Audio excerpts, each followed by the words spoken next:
Roy. Yes. First, I should mention that these slides are from the authors of the paper, not mine. Today I'm going to talk about how compilers can screw your code. Uh, for many decades, programmers trusted the compilers, but they think that compilers translate the source code into machine code faithfully. But that's not the case if your code somehow invokes something called undefined behavior. Now I'm going to what this undefined behavior is and how it can cause some security implications. Here is one example from Postgres database. Imagine this piece of code is a common piece of code that you may find in many applications like Chrome browser or Python virtual machine. Imagine that you have a buffer and there's two pointer, buff and buffEnd, that point to beginning and end of the buffer respectively. And now you are reading an untrusted integer. It's an offset that you want to access a location in the buffer. So you need to check that the offset is in the boundary of the buffer. The first check is that it checks that if buff plus off does not exceed buffEnd. And the second check, and in the second case, the point is that if the offset is very, very large, then there can be overflow, and buff plus off will be lower than buff. So, as an attacker, if you provide a program with an integer, it's a very large integer, you can bypass the first case, the first check, and you can trigger an buffer overflow, which can cause security issues. So, what's the reason that this happens? The reason is that C specification says that there is no undefined behavior in the program, in the programs.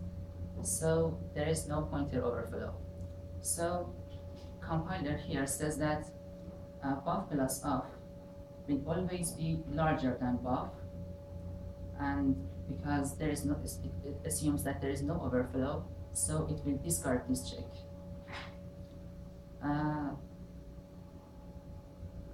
So before we move on, because I'm guessing from the motion that's where we were going. Any thoughts as to why? Or are we going to get to why what? Why that would be undefined behavior? Because it assumes that your code is perfect and you never invoke undefined behavior, so there is no overflow. Why is that even undefined behavior though? But it's not a normal. To optimize the compiler execution so that Okay, but in most cases though, people were running code like that, and it satisfied the C specification, and it did what they expected. So the compilers weren't optimizing it. No, well, in the red box, is that's not undefined behavior. It absolutely is. Isn't it just correct? Hmm? Isn't the optimization, so is it undefined behavior, or is it just removed by an optimization? Okay, so I think this gets to a little bit, I'll let you explain. This gets to exactly the issue here.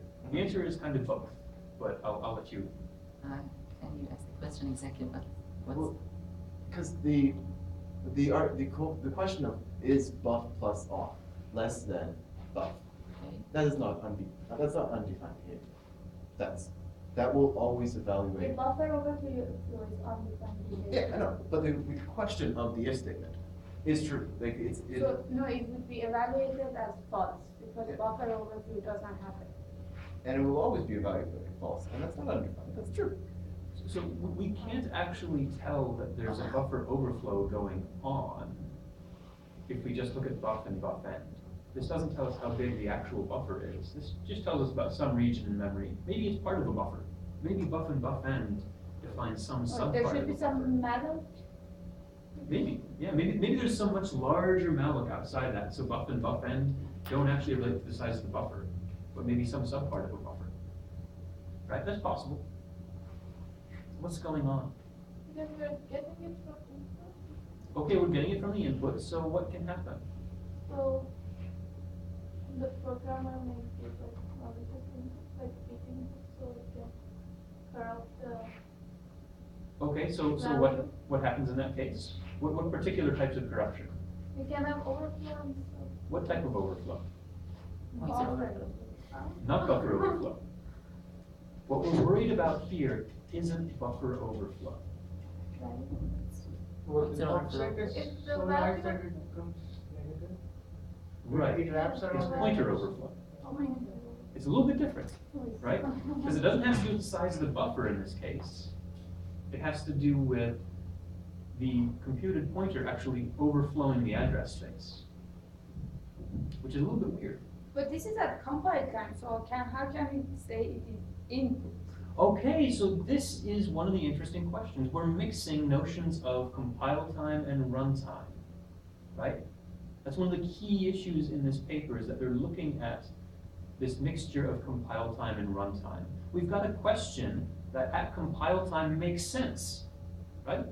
The question makes sense at compile time. To some degree, we're saying buff plus off less than buff. Okay, that's a valid question. But we know that some behaviors are guaranteed not to happen by the specification. Right? So does this answer your question? We know that some behaviors are guaranteed not to happen based on the C specification. Mhm. One of those behaviors is wraparound, is this pointer overflow.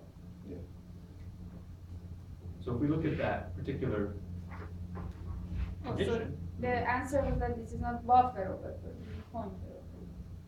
and not just that, it's the issue that the only way this condition could be true is if there were pointer overflow.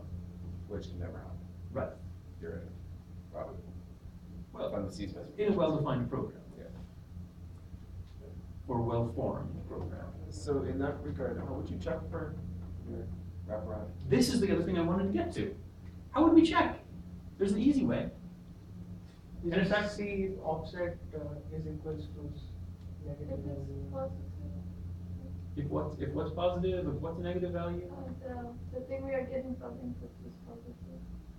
Okay, well, if the thing we're getting from input is a big positive number, it might still cause So pointer you just say if overflow. it is greater than the largest possible number. How do you There's some- compute So if that? it is a 64-bit number, 2 power 63 That's it. will be maximum. Okay, but you don't need, so offset could be something that's much, much less than max int. And when you add it to buff, you still get pointer overflow. Okay, then check the sum is. Oh, so you see if it is buff minus buff end is, Other way around, but you're almost there. yeah, Buff and minus buff. buff Yeah, end minus buff is less than, the offset should be less than buff end minus buff. there you go. There you go. And this is related to one long-standing bug in most implementations of binary search that existed for decades. Because people would say, this thing's breaking the hall. People would say things like, well, lower bound plus upper bound divided by 2.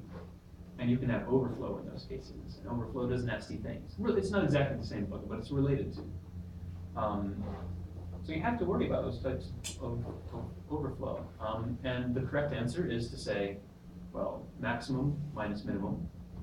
And this gives you a range.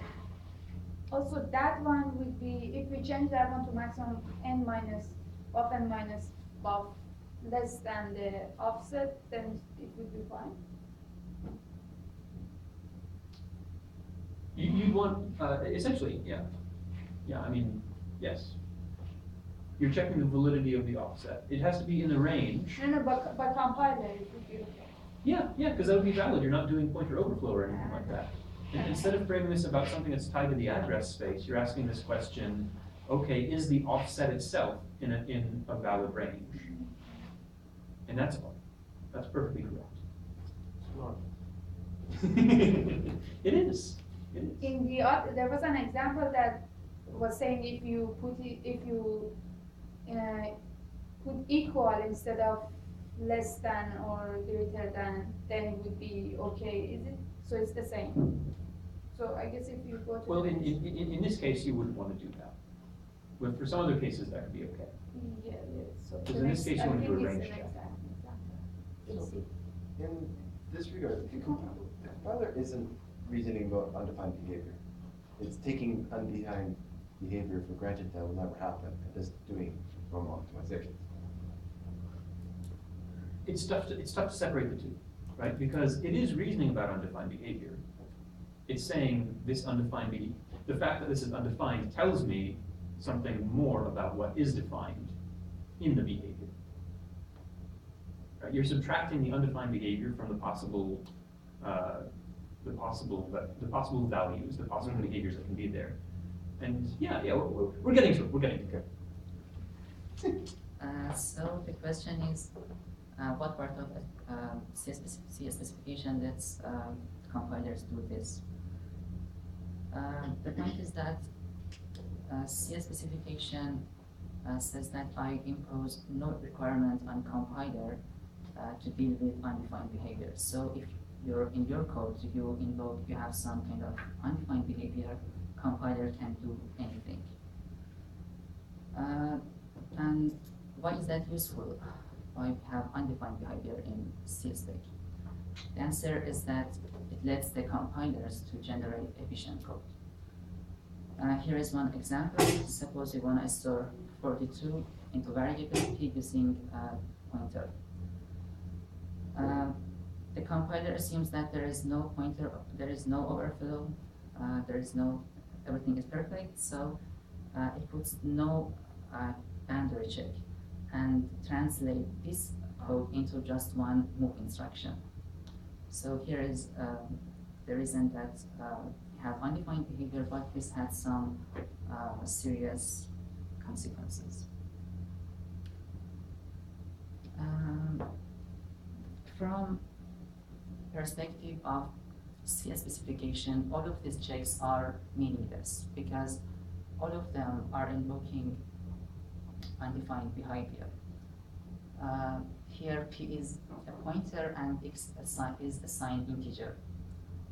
The first one checks that if p plus 100 is less than p, and this check can't be true unless you invoke some undefined behavior. So compiler will turn this check into false, or in other words, it optimizes away all of these checks. There are some other issues, similar issues for signed integer overflow, oversight shifting, and null pointer dereferencing. And also, there is the same issue for some C library functions like abs that is used to calculate the absolute value of an unsigned integer. It's supposed the output of abs is supposed to be always positive, so this case, this check is meaningless from the CSP point of view. Before we move on, So it's for use, EBS could return, potentially can return negative value. it can't. What they're saying is that it can't, right? As far as the C standard goes, it cannot return a negative value. Okay, How about but there are examples where it There are returns. examples where people care about that kind of thing. And I don't recall if this comes up later with the explanation of that, Of what? of why people might think abs could return a negative value. No. Okay, so I want us to actually work through these so you understand what they are and why they are. I can partially understand pointer overflow, Yeah, inside so the integer overflow, but ABS. Well, even just pointer overflow, why would that be part of the compiler? Yes, it's washboard abs, yes. So, why would pointer overflow be useful? Why is having that be undefined behavior useful? To generate efficient. Why? How does that make anything more efficient? You put if as always Because it's a- false, right? So the unbound doesn't have to check the unbound. But this doesn't have anything, this is not tied to a buffer size, right? People can have like virus and other stuff which they used to have earlier, where you assign it to a stack pointer and then you increase in the value of pointer to a level where you exactly know that it can go to a supervisor level or some other level and attack. Okay, but that's something that having undefined behavior makes that sometimes easier. Yeah. So that isn't So- a so justification for this- making this it code undefined. can be so this code will be used to keep a check against that, so that user input should not cross this if statement. And it will just, so if you give a malicious input to a program. That's, it will that's, just that's not a stop. justification for making this undefined though, that's a justification for making it defined. Yeah. So why is it undefined? Because E isn't a pointer, it's a number. It's a value, it's a memory address. Okay, It can be anything. It doesn't, saying it's a pointer is putting a type on it, when we don't have to have a type on it. well, it seems to me though, you could have some bounded number and that could overflow and that would be perfectly fine. You know, just like most of us probably learned originally that signed overflow is well defined.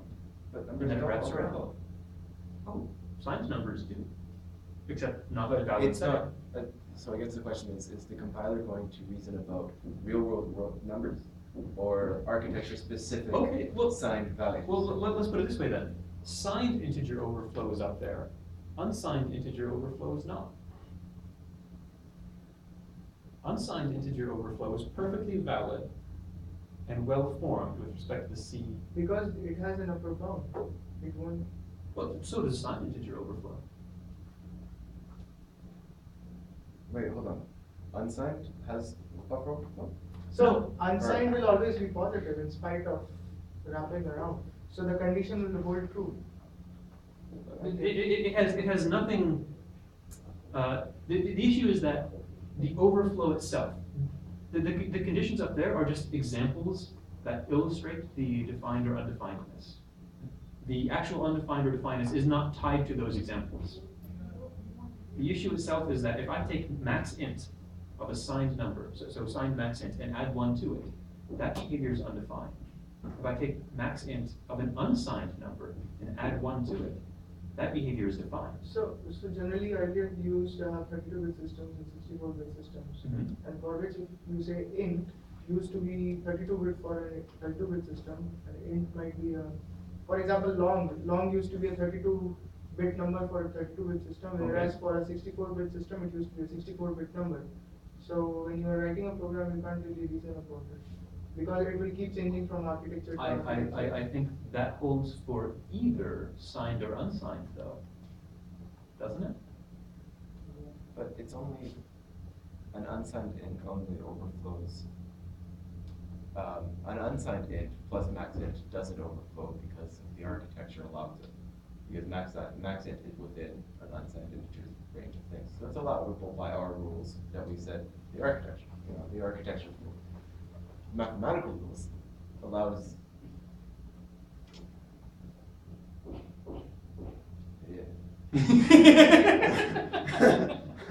It's a little bit messy. You know, I'm not trying to say there's a right answer, although there may very well be. I'm just trying to get you to think about it a little bit. But I think if we look at pointers though, So we what's might be the closer answer? to a real answer with reasoning about, well, what about architecture?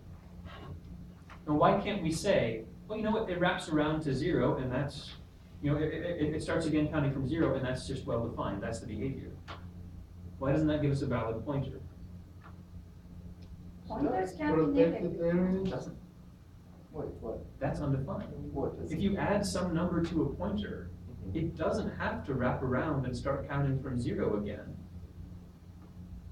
It could launch nuclear missiles. That would be a valid behavior for your program. Really?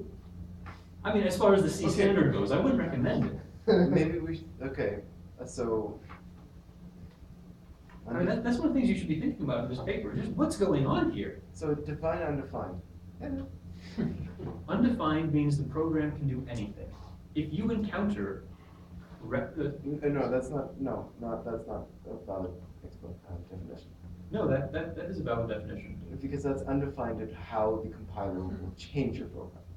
How the compiler will react due to this. That's how compilation is, I But- mean, that's what it means to discuss the standard, right? You're discussing a translation from the syntax and the semantics through an abstract machine of some sort. It is the translation process that defines the program. Okay, so it's not the point, it's not pointer plus maxib that's undefined. It's how the compiler will treat, how the compiler will react to the pointer plus maxib that is undefined. We don't know how the compiler will deal with this. That is undefined.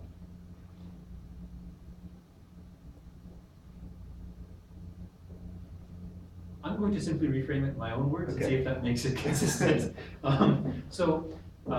When you encounter something like this, right? Mhm. The issue is that any behavior that would cause pointer overflow allows the compiler to make the program behave however it wants. Yeah. Like however the implementer of the compiler wants. Yeah. Because that program itself is completely invalid. Yeah. Okay.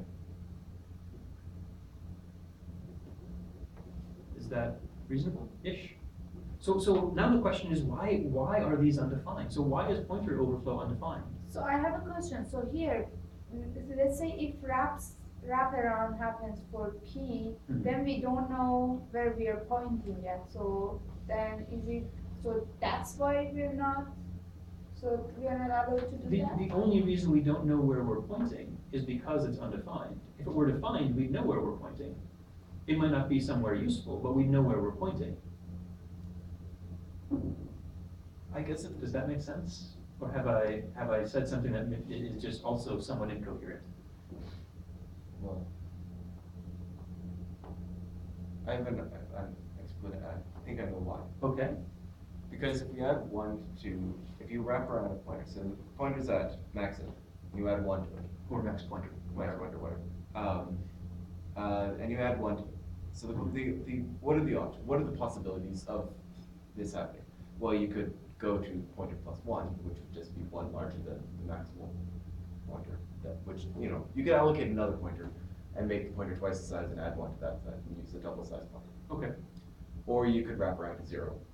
Or you could segfault, or you could, launch nuclear missiles. Mhm. The choice between those is arbitrary. Is it? Well, yeah, it's up to the compiler.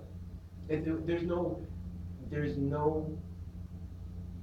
reason why it must be one or the other. Is there a good architectural reason? Architectures change. There's many architectures. Okay. How does that inform our decision? So the virtual address space, for example, is say 64-bit, and the physical address space might be only 40-bit Okay. for a system. So then it depends on that architecture whether it wraps around or writes to one. Now suppose if it is some other architecture where you have this virtual address spaces, virtual cache or something, in that case it will just add to one. So Okay. it changes from architecture to architecture completely. Okay. So I Okay. don't know how to reason about this. Well, but it at least makes sense in that context where you could say it might wrap around, and the way in which it wraps around differs based on different architectures. That's just like different numbers of allocations will fail on different machines as well, because you've got different amounts of memory, or different virtual memory spaces, and that's okay. That's okay. But if you start thinking about segmentation, for instance, it becomes a little funkier, because what's defined in different you can partition your address spaces differently, potentially. And this might make, some arithmetic in theory not point to something that's valid. It just might not necessarily make sense, depending on what your architecture is, maybe. Possibly. This is one of the motivations for something like this. So I mean, there are decisions here that feed into it. As to whether they're reasonable still. Yeah, maybe not. I guess the compiler has made the choice not to make the choice. It makes it more portable. So instead of, Yeah. when there's a choice to be made for the compiler, say, well, I'm just not gonna make a choice and call it undefined behavior. So how about the rest? The rest of them? I thought you wanted to go to. Well, we should at least go through, maybe not the same detail, but we should look at the others, just and see if people know what they are. So let's go back a slide. Yeah, we have signed integer overflow. That's kind of funky. That's going to behave differently as well on different machines. So this could trap or not, like you were saying, Yeah. right? So that's a little bit funky. Oversized shift. Yeah, I mean, shifting one past the boundary of your space. What else is in that other space? Doesn't even make sense, right? It's like using an uninitialized variable. It just doesn't make sense. No pointer dereference. Yeah, that's funky. This one's actually my favorite because it's, You have used it before? well, It's common. it's I in- used it. it's implying future action on past. It's a little bit redundant, right? You've got something that's invalid based on previous use. Also, the question, sorry. The question was why apps x less than 0 actually Okay. is. Is there any reason why that could happen? Can anybody think of a reason why that might happen? Send not a number to apps, and then that returns a -1 as an error. No. Can absolute value ever return an error? Because if I was an absolute value, now I was going to Is program there, an error. okay, are there any things that can cause errors with absolute value? Strings. Divided by 50. Has something that's divided by 0. It doesn't know what it is. Well, I think as soon as you divide it by 0, that'll cause the Oh, error. Okay. So how many people read the paper? So there was this -2 by -1 example. For the Maybe rest. it's- yeah. The Okay, question- this was explained in the paper. Okay, fine. I didn't read The that question part. is why absolute value produce I will do undefined? Yeah, why would it What are the I error see. conditions Sorry. for absolute value? Right? If we provide it with a minimum integer, Okay, minimum integer, minimum signed integer. then the result is not representable in signed integer. for Right. instance, So it can Right, so there's an undefined behavior there, where if you try to negate the smallest possible integer, well, that, It becomes in theory, it would be itself, Because because it would have to wrap around to be itself. because there's more negative numbers than there is positive numbers. Yeah. So in theory, the absolute value of the smallest possible negative number is the smallest possible negative number, and this is why people might check for that. But it's not valid. It's an incorrect operation. That's a good one. Okay, so now I think we've at least hit this list. So there's some subtle things in here. So we're going to talk about this program called unstable code, where the compiler discards some code, some part of code due to undefined behavior. And it gets in, as we see at the scene before, can cause some secret implications, which is frustrating to the programmers because you'll end up having a system that is unpredictable. Here is an agenda for the rest of the talk. First, I'll show you a case study of unstable code. Then I'll show you an algorithm to identify unstable code, and then I'll introduce you the static checker that they implemented called the stack.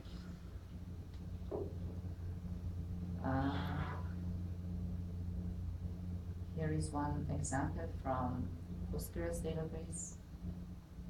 It implements signed division. The point is that you need to check that the divisor y is not 0, and you also need to check that overflow does not happen.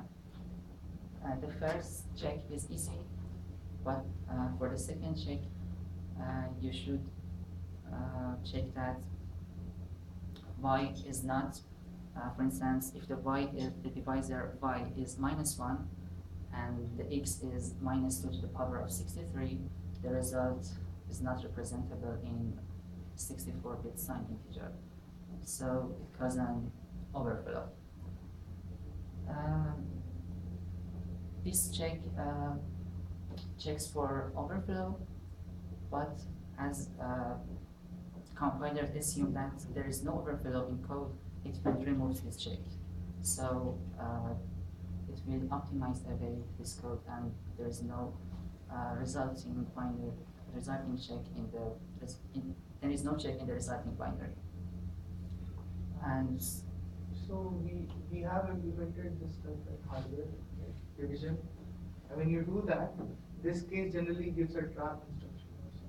And it goes to, But if it's removed from your Operating program system. entirely, that doesn't matter. But if it's removed from your program before it gets executed, yeah, that's the point. So if it goes even into, if someone tries to give that input, it should actually go to operating system to handle. Like it should go to a trap instruction.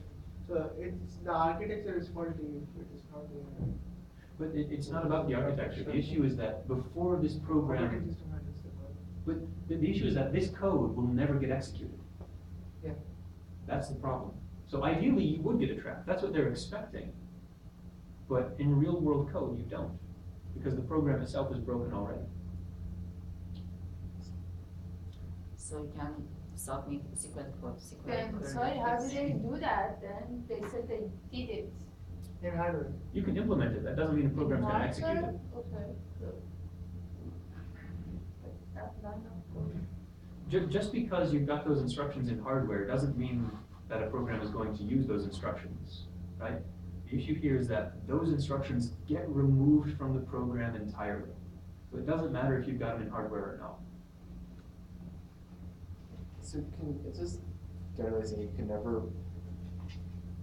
implement a bug to check for a bug. You should never use buggy. Like you know, you Oh, can yes. Why would you use a bug to check for a bug? That seems like you're Well, this just making is- things more wrong. But this is introducing something like you would do this so that it would cause the bug and you can see them, and so you trapped it. Except you haven't, is the problem. Yeah. Right. But so you can't use bugs to get bugs. Yeah. Yeah. So far. Okay.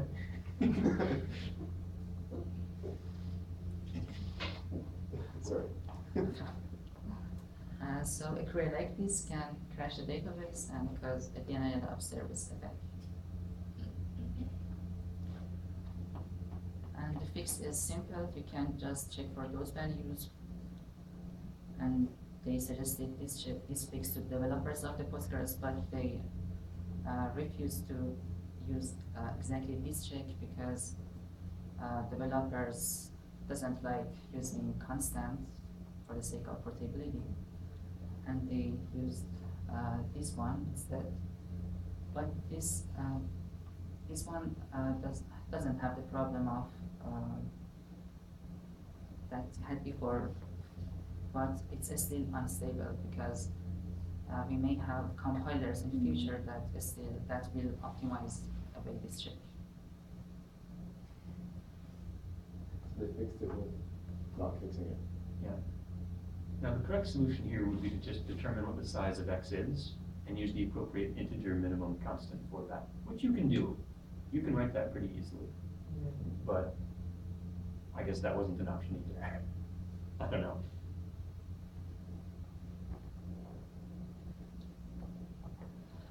And this problem, this issue, unstable code caused some problems for GCC user, for all of the compiler users. Here is an example from a GCC user that says that this problem caused very many security issues and you need to fix this. And the answer he gets is our compiler is fine, the problem is your code, so you need to fix your code. And they're right. Oh yeah. Completely. They do not necessarily write. Maybe compilers need to somehow manage undefined behavior. This is true. Programmers shouldn't be writing it to begin with. If you're relying on undefined behavior, then you're on a shaky foundation already. So it's nice if we have tools that can help with that. Maybe, I don't know, maybe someone could make one. And there are other tools besides just this one, by the way, that deal with undefined behavior. But Yeah, you should never write a program that There uses is a it. trade-off between security and performance. There's no trade-off. If you're using undefined behavior, you're just doing something wrong. I will frame it that way. No, the compiler designer or actually sys. Oh, okay, yes. Well, it's not just performance. I mean, there are other issues where, you know, dealing with these things in a meaningful way will be different on different architectures. So it just becomes much more tied to a specific implementation of instructions, where you can't make those guarantees. You know, nobody wants the C standard for this architecture that doesn't work on that architecture, right? You want to be able to write C code. And if you start to hone in on these limitations and say that we're coming up with well-defined behavior, then So maybe they could say that if we change that, then it would behave different on different architecture, so that's why you have to write them, right? yeah, that might be more polite.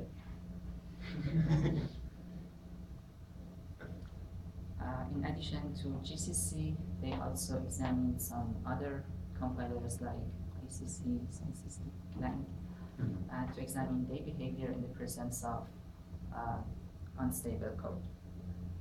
And they used these 5 examples that we had before. So we saw that if an compiler is aggressive, it will optimize away all of these checks.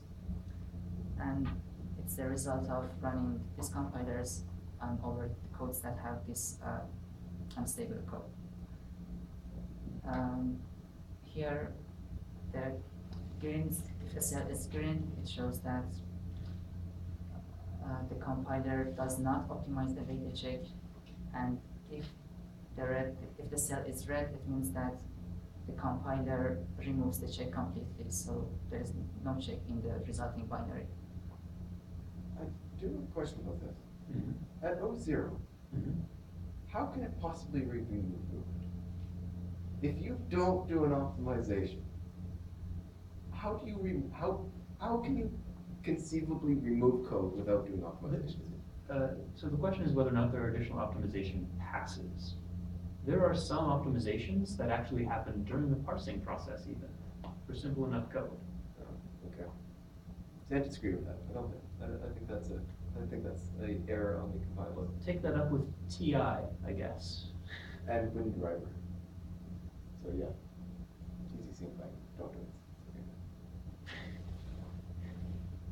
Okay. And we can have a look at the history of these compilers to see how they become so aggressive. And as you can see, the GCC, its first version has no problem. It seems okay, but as time goes by, it becomes more aggressive. And the same is true for Clang. This is part of how they get better improved performance with each version as well. How come they Through more aggressive optimizations? they should, like, from what we discussed, all the options should be like, they should behave aggressive on some way. So it's like the last version of GCC for third column is not considered in this. Just wait a couple more years. Or maybe 4.8.2 is already out. It will take them. Yeah, they've got GCC 5 at this point is in the pipeline coming out. But they don't all take the same things into account. They all have very different optimizers. So every one of them behaves a little bit differently. They don't No, I take mean, all like, into is it account. like, is this problem like Lisa, so that they don't have it there, or? Well, you can see it goes back to GCC 2953, which was back in the 90s. But the thing is that, for example, between 2006 and 2007, you see 4th and 5th column, they kind of switch. So different decisions were made by developers. Yeah, well, optimizers change.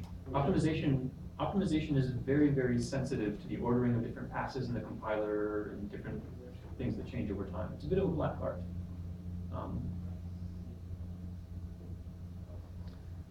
There's two observations from these results. First, compilers silently remove the unstable code, and second, different compilers behave differently. So it's very hard for programmers to predict what will happen from the program.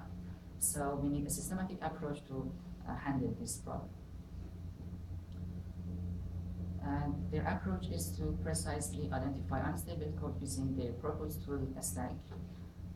To use this tool, first you need to configure the project, then you run a script to generate intermediate LLVM IRs, then another script to generate warnings against unstable code for your code. Here is a sample output for this program or the example we had before. As you can see, it says that I could optimize away the check on line 2. I could turn it into a false because you have assigned division on line 1. Now we want to see how it can generate these warnings. The question is, what's the difference between compilers versus most programmers? The answer is most compilers assume that have an extra assumption. They assume that your code is perfect and it doesn't invoke undefined behavior. Let's denote this assumption by delta. And they use this assumption to optimize the code, and in this case, optimize even the unstable code. So here, mimic the stack, this tool mimic a compiler that selectively selectively enables delta. It conducts conducts a two-phase detection. In the first phase, it optimizes the code with that assumption delta, and in the second phase, it optimizes the code with assumption delta, and the difference will be the unstable code.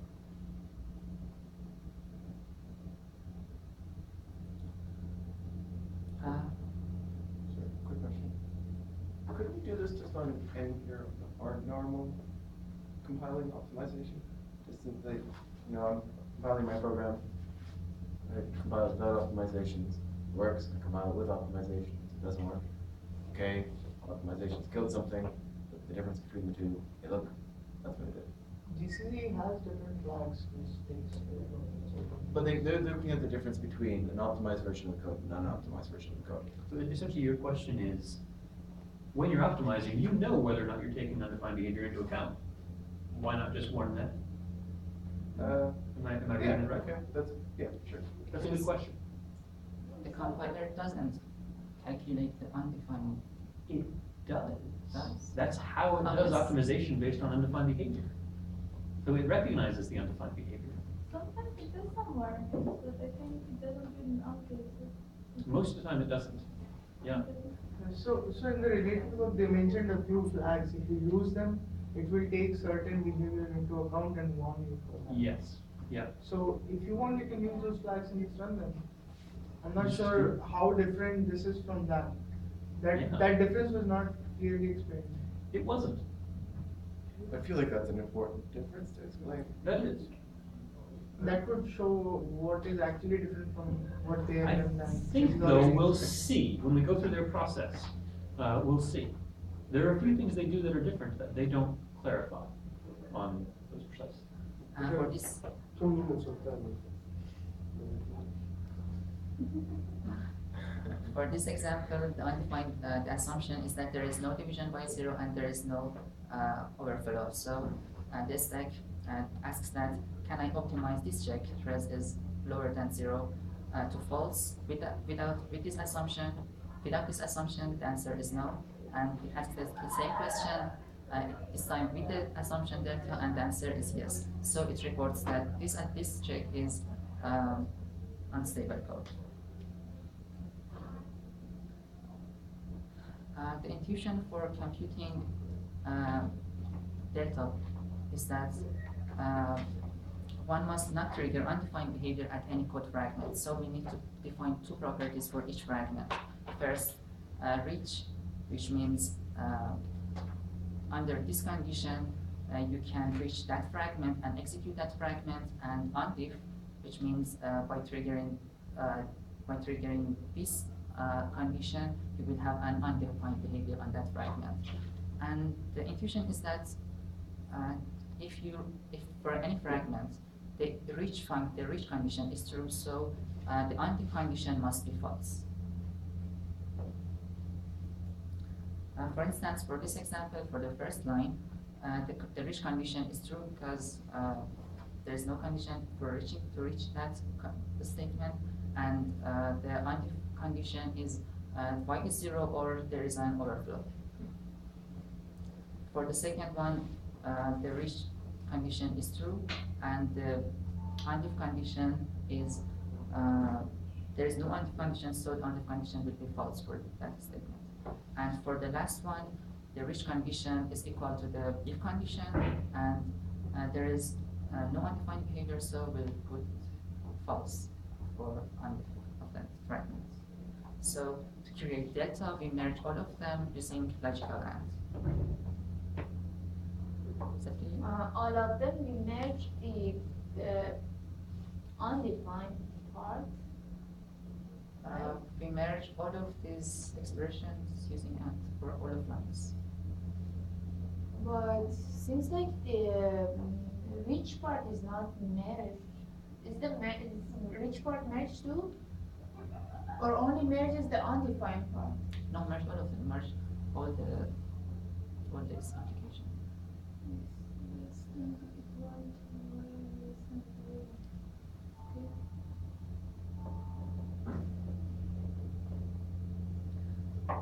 So in the first place, we don't have anything. I explained this enough. Sure, sure. Do I need to? Well, I think we can move on just with the intuition of they're checking more than just whether or not there's undefined behavior being executed or being optimized away. They're checking whether or not there's any input that can exercise the undefined behavior. And they're checking whether or not there's any input that makes the undefined behavior reachable.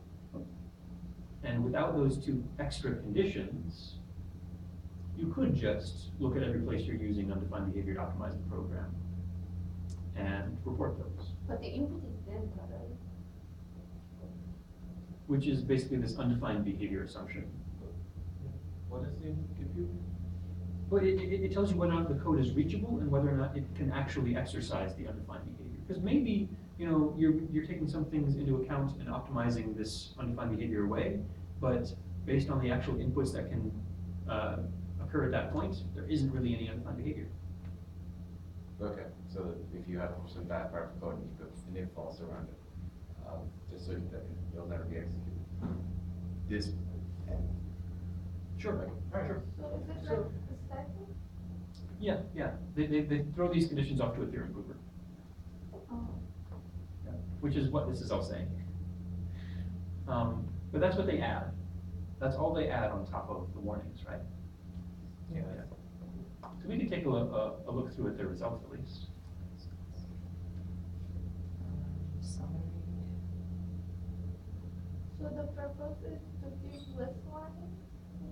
Yeah, it'll, the heuristic is that they're saying they can, or not heuristic, the idea is that they're filtering out false warnings. They're filtering out false positives. But they can also make things, False positives. and they had to make some approximations, which I guess we won't talk about. That was in the appendix. Yeah, there's some unsatisfying approximations. But anyway, And they applied a stack to many applications, and this will produce it produced 160 new bugs that had been previously unknown. So it shows that this is useful. And stack produced, and they manually inspected a stack onto packages, Kerberos and Postgres. And for the first one, it produced no false warning, which is very good. And for the second one, it produced 4 false warning out of 68, which it shows that it's practical to use this tool. So I was wondering, I don't know whether they are full-time kernels or. whether they are, what are they? Are they small kernels or are they equivalent to Linux kernel? Because they didn't These are mention. large. Postgres is large. Okay. They Yeah. didn't mention, they have run Linux kernel for sure, Mhm. because they're mentioning the performance based on Linux kernel. But they didn't mention the false positives for Linux kernel. The issue there is that they scale because they reason intra-procedurally, not inter-procedurally. Right? So, because of that, it doesn't matter if it's Linux or not. Right? Because you're just looking at functions at a time. Right?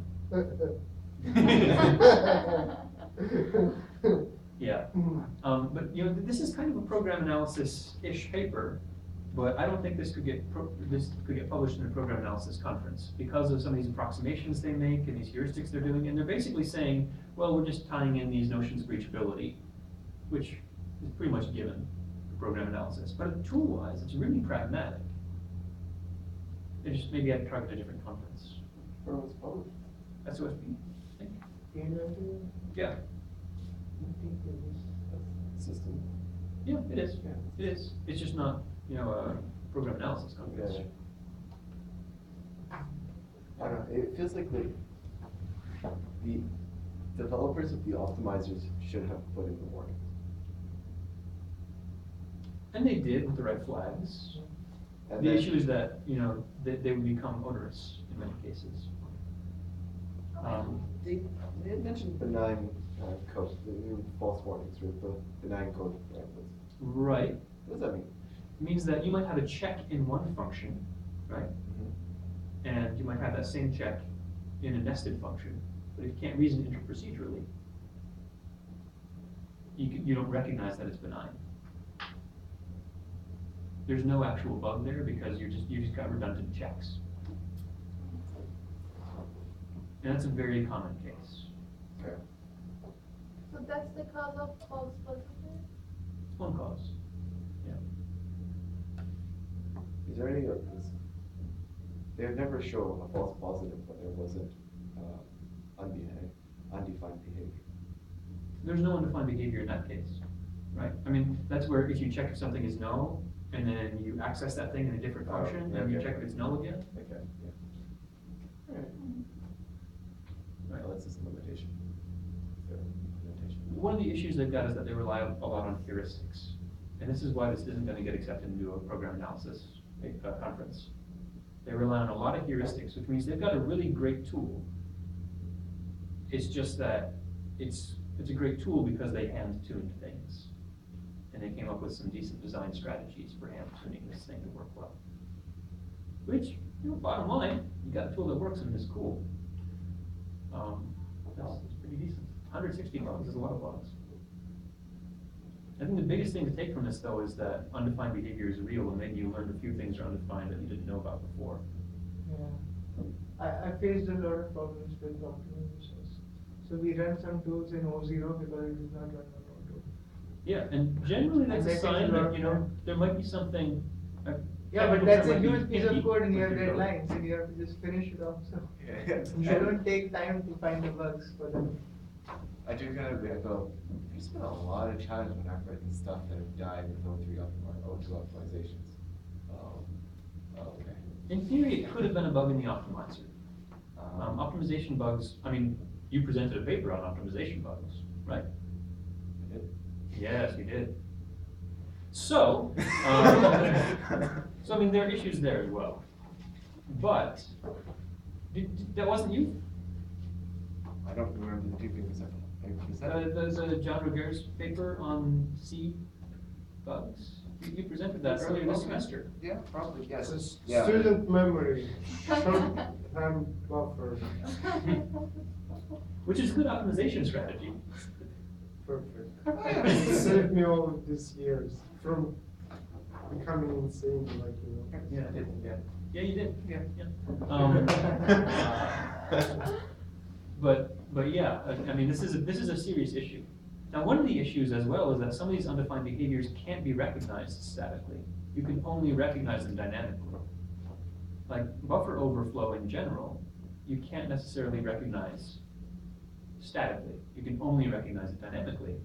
So there are other tools like the undefined behavior checker baked into Clang and GCC now that will instrument your program and have dynamic checks for these things. Just like, think of it as Valgrind, but you can have it deploy code, right? We talked about memory sanitizer, same thing but for undefined behavior.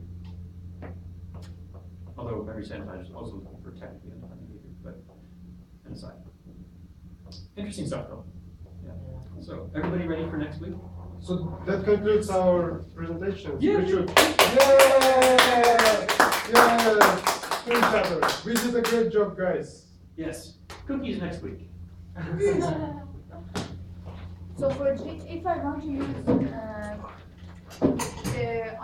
so for GCC, there's no flag that I can. There is use now, the- now, for GCC 4.8.1 and on, there is, you can use fsanitize equals undefined, and that should work. It also works for Clang. It might not be fsanitize equals undefined, it's fsanitize equals something for GCC. For Clang, it's fsanitize equals undefined. See, F sanitize. Yes, yeah. I have respect for the compilers.